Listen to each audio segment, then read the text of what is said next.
এইটো আমাৰ চৰকাৰী প্ৰপাৰ্টি হয়, আমাৰ নিজৰে এটা অনুষ্ঠান হয়, য'ত নেকি আন্দোলনৰ বিনিময়ত শ্বহীদৰ বিনিময়ত আমি এইটো পাইছোঁ। এইটো কাৰো ব্যক্তিগত সম্পদ নহয়, ৰাইজৰ সম্পদ হয়। কিন্তু হাগ্ৰামা মহিলাৰে এইটো কথা কৈছে যে সেইসকলক উচতনি দিয়া হৈছিল বা কোনে লৈ আহিছিল, এইবোৰ যদি আমি বিচাৰোঁ তেতিয়াহ'লে ওলাই পৰিব যে দিয়াৰ কথা ইয়াত নাহে। কাৰণ ছাত্ৰ ছাত্ৰীৰ মনত হিংসা কৰা, কাৰোবাক অন্যায় কৰা বা কিবা আইনটো হাতত তুলি লোৱা তেনেকুৱা পৰিৱেশ কেতিয়াও নাথাকে। আৰু মই যদি স্পষ্টকৈ ক'ব লাগে, এই ৰেলীত BPF কৰা পৰিয়ালৰো ল'ৰা ছোৱালী আছিল, UPPL সমৰ্থনৰ পৰিয়ালো আছিল, BJP সমৰ্থনৰ পৰিয়ালো আছিল। ইয়াতে কাৰোবাক আপুনি পোনপটীয়াকৈ দুখ খেলিলে নহ'ব। আৰু তেখেতে যিহেতু ৰাজনৈতিক ব্যক্তি আৰু ৰাজনৈতিক লাভালাভৰ কাৰণে তেওঁ এই কথাটো কৈ আছে।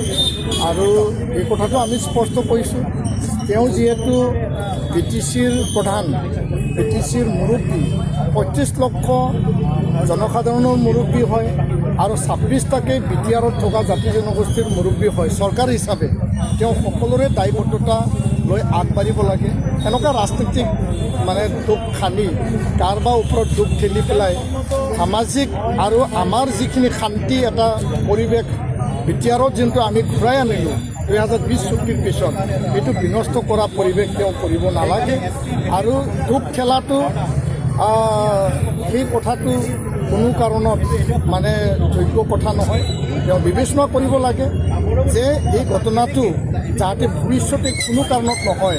আমি সকলো পক্ষই এইটো কথা আমি স্পষ্ট সহকাৰে আমি আগুৱাই লৈ যাব লাগে। নৱপ্ৰজন্মক ভাল এটা ৰাস্তাৰে আমি আগুৱাই লৈ যাব লাগে। এইখিনি কথা ৰাজনৈতিক কথাবিলাক মই ক'ব বিচৰা নাই। আমি কৈছোঁ যে তেখেতৰ যি বক্তব্য, সেইটো এটা ৰাজনৈতিক বক্তব্য।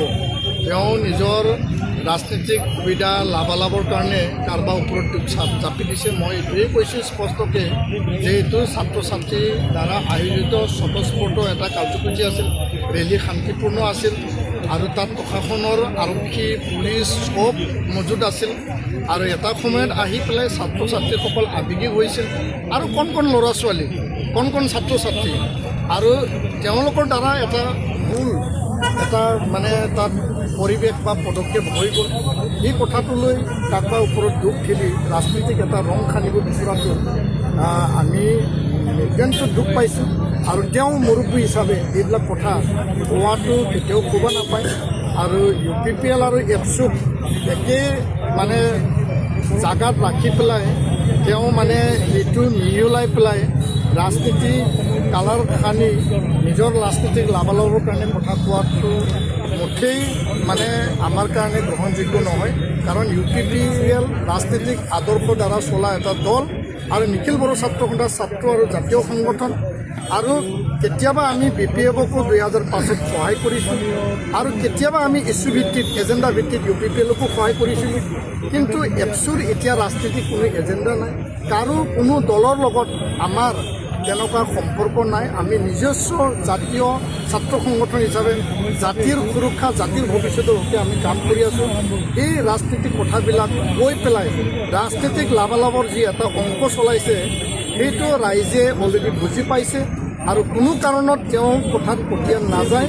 কথাটো হ'ল স্পষ্ট, ছাত্ৰ ছাত্ৰীয়ে এই কথাটোহে সুধিবৰ কাৰণে তেওঁক প্ৰশ্ন কৰিছে যে 2016 চনত যোনটো NOC তেওঁ পঠাইছে আৰু বাৰম্বাৰ তেওঁ কৈ আছে যে আমি আৰু নতুনকৈ NOC পঠাম।